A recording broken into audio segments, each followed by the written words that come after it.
Euzu billahi mineşşeytanirracim. Bismillahirrahmanirrahim. 88. sure Gâşiye. Mekke'de nazil bo'lgan 26 oyat. Nəhayət şəfqətlik, mehribon Allah'ın ismi bilan başlayman.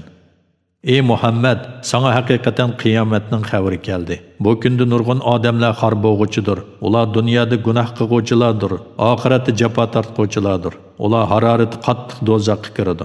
Suvlari qaynab turgan buloqdan sug'uriladi. Ular uchun zarradan, ya'ni badbo'y, ochiq tikandan boshqa yemaklik bo'lmaydi.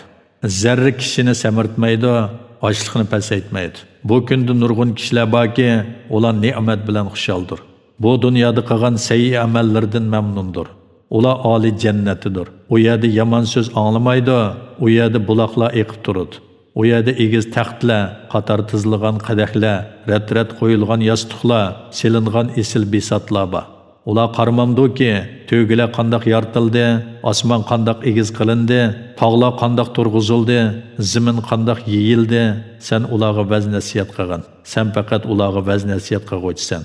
Sen ularga musallat, ya'ni ularni iymonga majburlovchi emassan. Lekin kimki vaz nasihatdan yuz o'rib, Allohni inkor qiladi ekan, Alloh uni qattiq azoblaydi.